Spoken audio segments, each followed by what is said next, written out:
عليكم ورحمة الله وبركاته.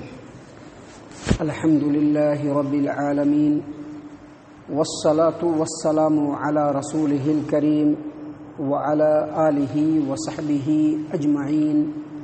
أما بعد، عن أبي مالك الأشعري رضي الله عنه قال قال رسول الله صلى الله عليه وسلم: الطهور شطر الإيمان. الحديث رواه مسلم فی صحیحہ فی کتاب الطہارہ. صحیح مسلم کتاب الطہارہ باب فضل الوضوء حدیث نمبر 223 یعنی 223 نمبر کی صحیح مسلم کی حدیث ابو مالک اشعری رضی اللہ عنہ سے روایت ہے. انہوں نے کہا کہ نبی اکرم صلی اللہ علیہ وسلم نے فرمایا: پاکی، صفائی، ستھرائی، پاکیزگی آدھا ایمان ہے. معزز سامعین کرام، یہ بات خوب اچھی طریقے سے معلوم ہے کہ نماز مسلمان کے لیے، مسلمان بنے رہنے کے لیے، اسلام کے دائرے میں بنے رہنے کے لیے ایک مسلمان کے لیے نماز پڑھنا بالکل ضروری ہے. جس طرح سے بغیر ستون کے، بغیر پیلر کے مکان بالکل کھوکھلا ہوتا ہے، کمزور ہوتا ہے، ویسے ہی اگر ایک مسلمان نماز نہیں پڑھتا ہے یا نماز سے بے رغبتی برتتا ہے یا نماز سے سستی کاہلی کرتا ہے یا نماز کی طرف توجہ نہیں کرتا ہے تو اس کے اسلام کی عمارت بھی بالکل کھوکھلی ہوتی ہے، اس کا کوئی معنی اور مطلب نہیں ہوتا ہے.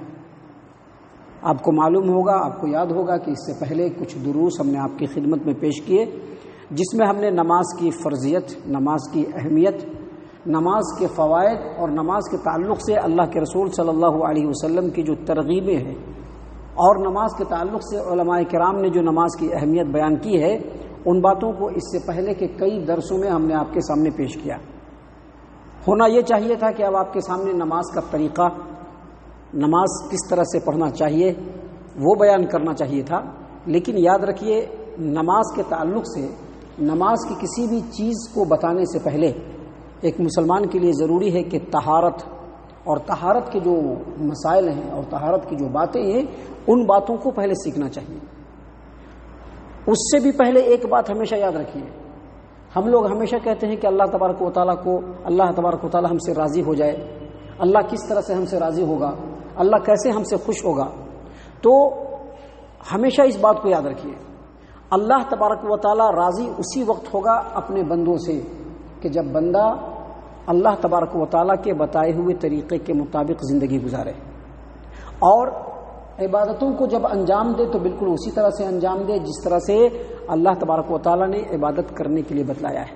فار ایگزامپل آپ سمجھیے، ہم میں سے ہر ایک شخص کے پاس بیٹا ہے، اولاد ہے.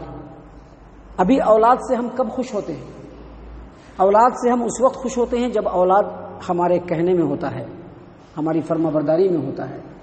جیسا کہتے ہیں بچہ ویسا کرتا ہے، ماں باپ کی فرما برداری میں لگا رہتا ہے، تب جا کر کے ماں باپ اس اولاد سے خوش رہتے ہیں اور اس کو ڈھیر ساری دعائیں دیتے ہیں اور چاہتے ہیں کہ ہمارے بیٹے کو یہ بھی مل جائے، یہ بھی مل جائے، یہ بھی مل جائے.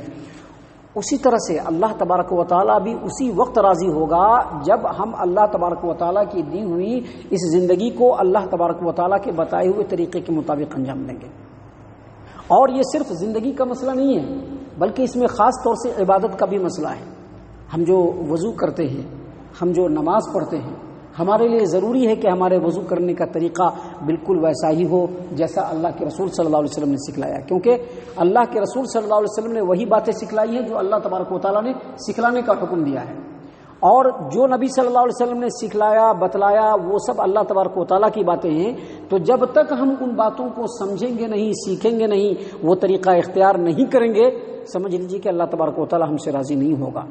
لہٰذا سب سے پہلے ایک بات یاد رکھیے، پاکیزگی، صفائی اور ستھرائی شریعت اسلامیہ کے اندر اس کی بڑی اہمیت ہے، بہت ہی زیادہ اہمیت ہے. اور پاکیزگی، طہارت کی اتنی اہمیت ہے کہ اللہ کے رسول صلی اللہ علیہ وسلم نے واضح طور پر بتلا دیا ہے کہ نماز بغیر طہارت کے، بغیر پاکیزگی کے اللہ کے بارگاہ میں قابل و قبول نہیں ہے. دیکھیے صحیح مسلم کی ہی یہ روایت ہے، صحیح مسلم کتاب الطہارہ باب وجوب الطہارۃ للصلاۃ حدیث نمبر 224 یعنی 224 نمبر کی یہ حدیث ہے. اللہ کے رسول صلی اللہ علیہ وسلم نے فرمایا: لا تقبل صلاۃ بغیر طہور ولا صدقۃ من غلول۔ اللہ کے رسول صلی اللہ علیہ وسلم نے فرمایا کہ بغیر طہارت کے اللہ کی بارگاہ میں نماز قابل قبول نہیں ہوتی ہے، اور ناحق کمائے ہوئے مال سے صدقہ بھی قبول نہیں ہوتا ہے۔ نماز پڑھنا ہے، نماز پڑھنے سے پہلے طہارت پاکیزگی کا ہونا ایک دم ضروری ہے۔ اگر نماز پڑھنے سے پہلے ہم نے طہارت اور پاکیزگی کو نہیں اختیار کیا، اس کا خیال نہیں کیا، اور خاص طور سے اگر ہم نے بغیر وضو کے نماز پڑھا تو اللہ تبارک و تعالیٰ اس نماز کو قبول نہیں فرمائے گا، کیونکہ اللہ تبارک و تعالیٰ پاک ہے، پاک چیزوں کو ہی پسند فرماتا ہے اور پاک کو ہی قبول کرتا ہے۔ اسی لیے اللہ کے رسول صلی اللہ علیہ وسلم نے فرمایا لا تقبل صلاۃ بغیر طہور، طہارت کے بغیر نماز قبول نہیں ہوتی ہے۔ نماز پڑھنے سے پہلے طہارت حاصل کرنا ضروری ہے۔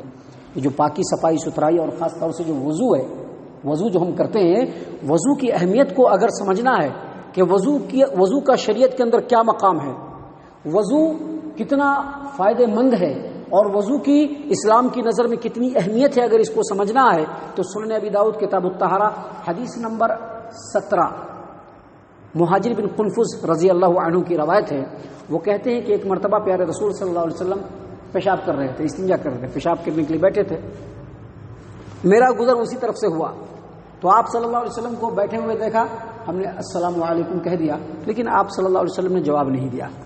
پھر آپ صلی اللہ علیہ وسلم پیشاب کر چکے، اس کے بعد آ کر کے وضو کیا، اور وضو کرنے کے بعد سلام کا جواب دیا، اور کیا کہا کہ مجھ کو یہ بات پسند نہیں ہے کہ میں سلام کا جواب بھی بغیر وضو کے دوں۔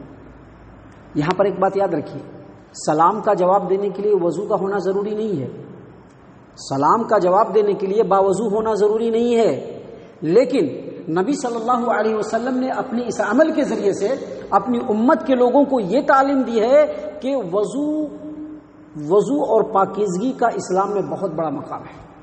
اسی لیے اس حدیث سے اللہ کے رسول صلی اللہ علیہ وسلم نے یہی بات بتلائی ہے، یہی تعلیم دی ہے۔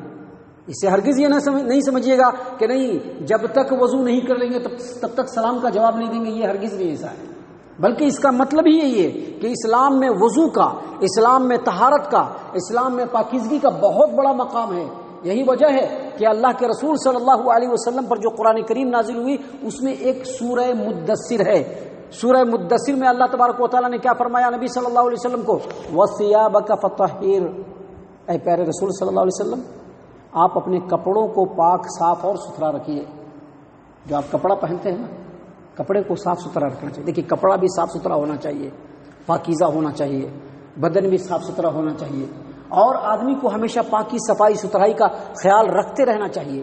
یاد رکھیے ہمارے دین اسلام کے اندر پاکی صفائی ستھرائی کی بہت اہمیت ہے، اور اگر ہم اپنے جسم سے لے کر کے اپنے گھر تک، اور اپنے گھر سے لے کر کے اپنے سماج و معاشرے تک، اور اپنے مساجد کو اگر پاک صاف ستھرا نہیں رکھتے ہیں تو یاد رکھیے کہ ہم لوگ اسلام کی ایک بہت بڑی تعلیم سے اپنے آپ کو فراموش کروا دیا۔ ہم نے اسلام کی ایک بہت بڑی تعلیم کو ہم نے بھلا دیا ہے، اس کے اوپر ہم عمل نہیں کر رہے ہیں۔ گھر بھی صاف رکھیے، گھر کے گوشوں کو بھی صاف رکھیے، گھر کے بستر کو بھی صاف رکھیے، اپنے کپڑے کو بھی صاف رکھیے، اور اپنے سماج و معاشرے میں بھی پاکی صفائی ستھرائی کی تلقین کیجیے، اور خاص طور سے مساجد کو تو بالکل پاک صاف اور ستھرا رہنا چاہیے۔ یہ پاکی صفائی کی اہمیت ہے۔ اسی لیے پیارے رسول صلی اللہ علیہ وسلم نے فرمایا الطہور شطر الایمان، پاکی صفائی ستھرائی آدھا ایمان ہے۔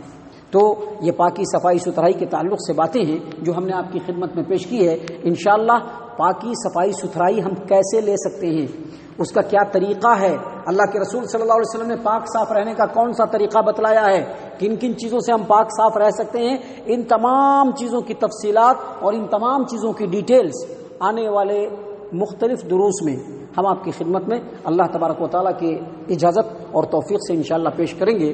اللہ تبارک و تعالیٰ سے دعا ہے کہ اللہ تبارک و تعالیٰ ہم تمام کو ان تمام باتوں کے اوپر خوب ٹھنڈے دل سے غور و فکر کرنے کی توفیق عنایت فرمائے، اور جو باتیں اللہ کے رسول صلی اللہ علیہ وسلم کی تعلیمات سے ہم سنتے ہیں ان باتوں پر اللہ تبارک و تعالیٰ ہم تمام کو عمل کرنے کی توفیق عنایت فرمائے۔